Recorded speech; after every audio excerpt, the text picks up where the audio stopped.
It was supposed to be the most magical day of my life, the kind of day every girl dreams about. My wedding day in Houston was meant to be a joyous celebration of love and unity, shared with cherished family and friends. The venue was breathtaking, adorned with flowers and bathed in soft music that filled the air with a sense of wonder. Yet, beneath the perfect exterior, an undercurrent of tension began to brew, transforming the dream into a living nightmare.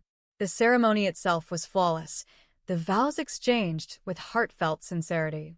I couldn't help but smile as I glanced around the room, taking in the supportive faces of the guests. Everything seemed perfect.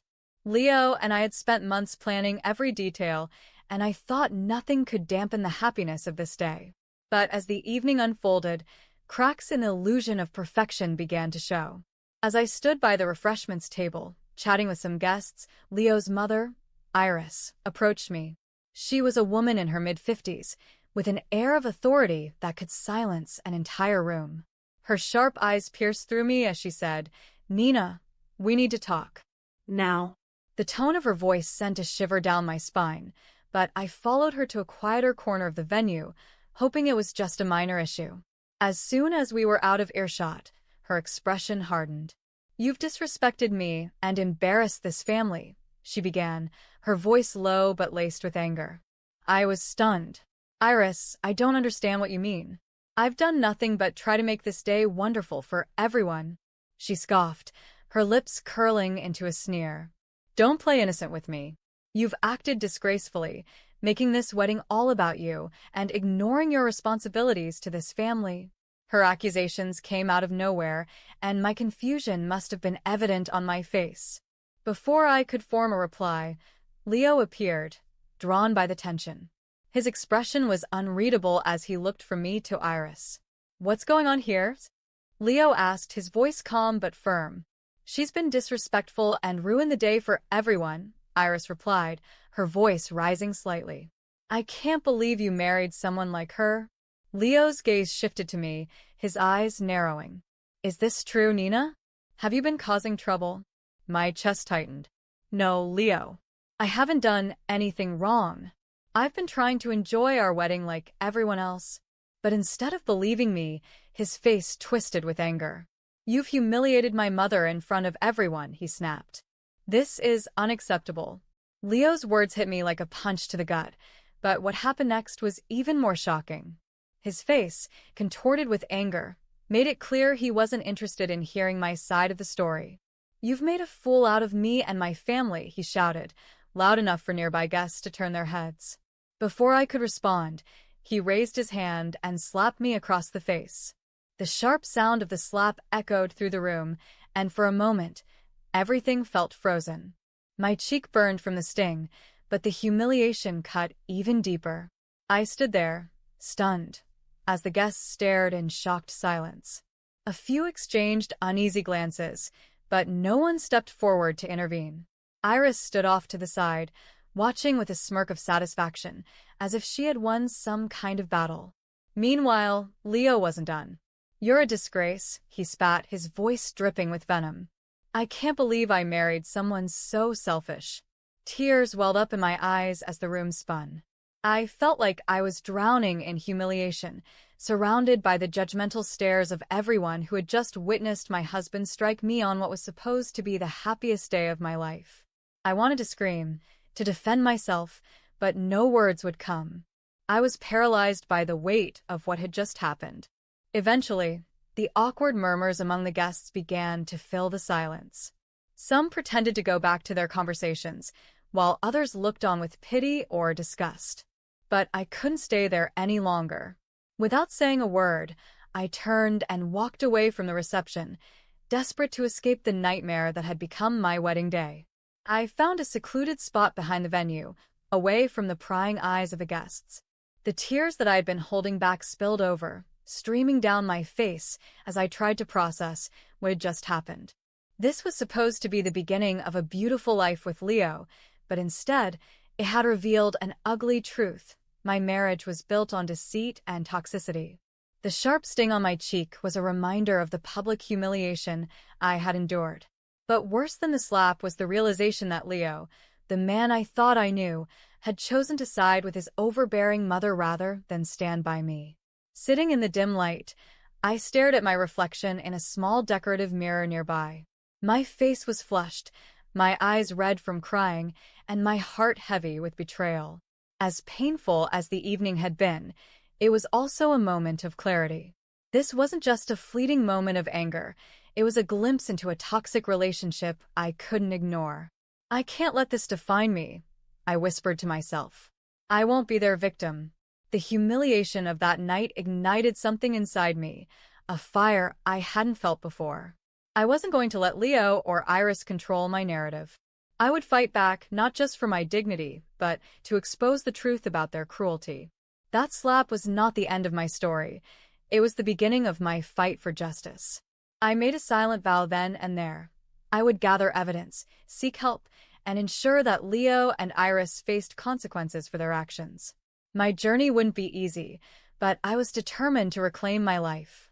The morning after the disastrous wedding, I woke up with a deep sense of determination. The pain and humiliation were still fresh, but so was my resolve. I needed to take action, not just to heal but to ensure that Leo and Iris would never again have the chance to manipulate or harm me. The first step was finding someone who could help me gather evidence of their abuse and deceit. After some research, I contacted a highly recommended private investigator named Jack Hayes. Jack, a man in his early 40s with a calm demeanor and an analytical mind, agreed to meet me the same day. In his small, tidy office, I recounted everything that had happened, starting from the wedding day and extending to the months of subtle manipulations and emotional abuse I had endured from both Leo and Iris. Jack listened intently, his expression unreadable but sympathetic. "This is a tough situation," he said after I finished. "But if you're willing to work with me, I believe we can uncover the truth." "I'll do whatever it takes," I said, my voice firm despite the lump in my throat. "I need to expose them." Jack nodded. "Then we'll start by gathering evidence. Keep a recorder with you and document every interaction you have with them. I'll also begin investigating their financial records and any other activities that might indicate wrongdoing." Over the following weeks, I carried a small recording device hidden in my purse. It wasn't easy pretending everything was fine around Leo and Iris, but I knew it was necessary. The recordings captured every cruel word and belittling comment from Leo, each interaction serving as a painful reminder of what I had endured. One evening, during dinner, Leo's frustrations boiled over into another argument. I calmly responded to his criticisms, but he lashed out, his words cutting deep. "You're completely useless, Nina," he said, his tone filled with disdain.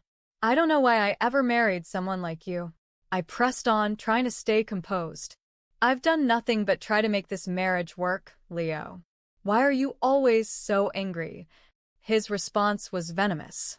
"Because you're a failure. You're a burden on me and my mother. Everyone can see it." Those words, recorded and documented, became some of the most compelling evidence I had.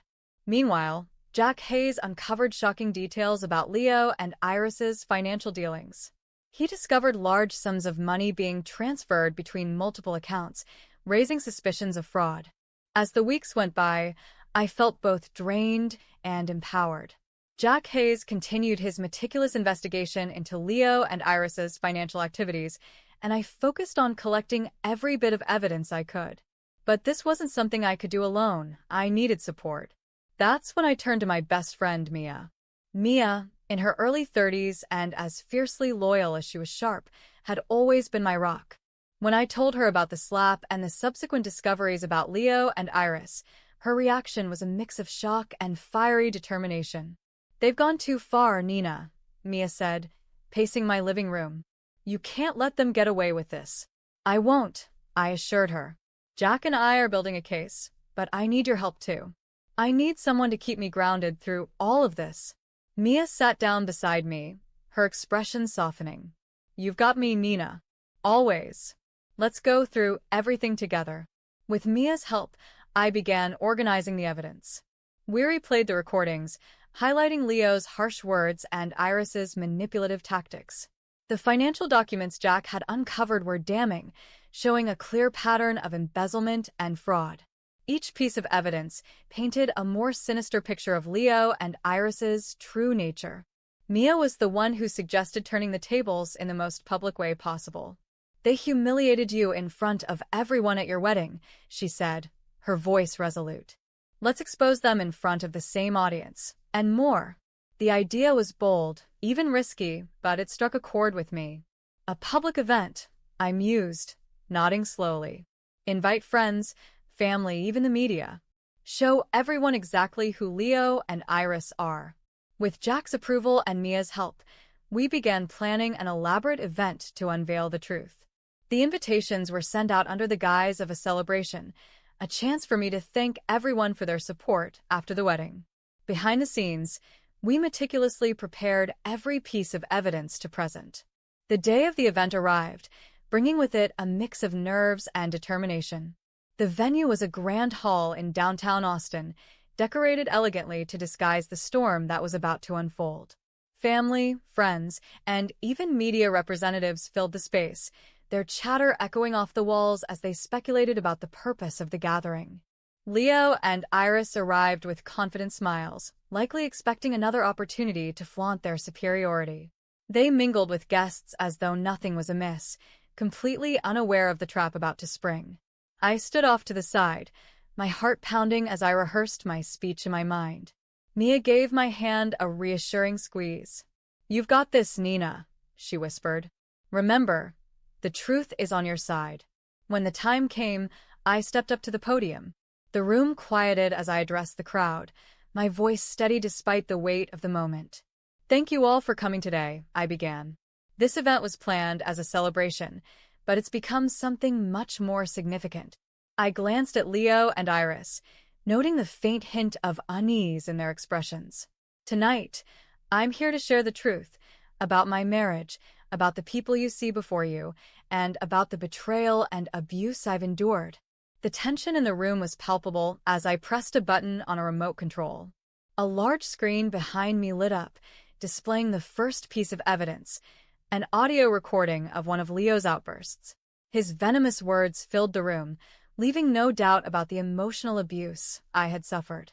The crowd listened in stunned silence as recording after recording played. Each one painted a clearer picture of the manipulation and cruelty I had faced. When the financial documents appeared on the screen, Jack stepped forward to explain the fraudulent activities Leo and Iris had engaged in, detailing the suspicious money transfers and embezzlement. Leo's confident facade crumbled as his face grew pale. Iris's expression twisted into a mix of anger and embarrassment as murmurs spread through the room. "This is ridiculous," Leo finally shouted, his voice trembling. "You're lying. These are fabricated." But the evidence was irrefutable, and the room was no longer on his side. Guests murmured their outrage, some openly confronting Leo and Iris about their actions.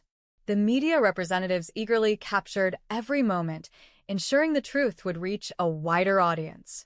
By the end of the night, Leo and Iris were left exposed and humiliated.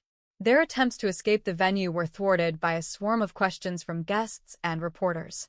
Their once pristine reputations were in tatters, and their confidence had been replaced by desperation.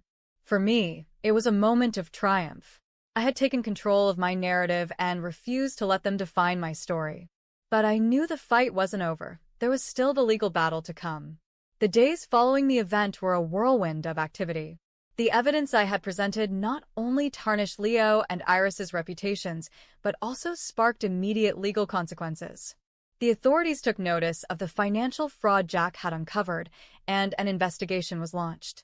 My lawyer, Sophia Reeves, was a skilled and compassionate professional who worked tirelessly to prepare our case. As the court date approached, I steeled myself for what was bound to be an emotionally exhausting process. The recordings, financial documents, and witness testimonies were all meticulously organized to build a strong case against Leo and Iris. The courtroom was tense as the trial began. I took the stand to testify about the emotional and physical abuse I had endured, recounting the wedding day humiliation and presenting the recordings of Leo's cruel words. Listening to the recordings in the sterile courtroom was even more jarring than at the event. I saw jurors exchange looks of disbelief and sympathy as they heard Leo berate me, calling me useless and a burden. The prosecution then turned to the financial fraud. Jack Hayes' testimony was clear and damning. He detailed how Leo and Iris had embezzled significant sums of money through fraudulent transactions. The evidence was overwhelming, and their defense struggled to counter it. Leo and Iris, once so confident and smug, looked defeated. Their attempts to discredit me fell flat as the evidence painted an undeniable picture of their wrongdoing. After weeks of testimony and deliberation, the trial reached its conclusion. The judge delivered the verdict with a firm tone. Leo was found guilty of financial fraud, sentenced to 5 years in prison, and ordered to pay restitution to his victims. Iris faced substantial fines and a 2-year probation period, effectively ending her social standing and financial power. The judge also acknowledged the emotional abuse I had suffered and granted me a divorce. The legal victory was a moment of relief, though bittersweet. The road to justice had been long and grueling, but it was worth it. With the legal battle behind me, I decided to start anew. I moved to a serene town outside Denver, Colorado, far away from the painful memories of my past. My new home was a cozy retreat, surrounded by rolling hills and the quiet beauty of nature. It felt like a place where I could finally breathe freely. As I sat on my porch, watching the sun dip below the horizon, I reflected on the journey that had brought me here. The pain and betrayal I had endured were profound, but they had also forged me into someone stronger and more resilient. I had reclaimed my life, stood up for justice, and found a new sense of purpose. Nina's story teaches us that courage and resilience are our greatest strengths during life's toughest moments. If you found this story inspiring, please make sure to like, comment, and subscribe to our channel for more empowering stories. Don't forget to share your thoughts in the comments below. Your support means the world to us.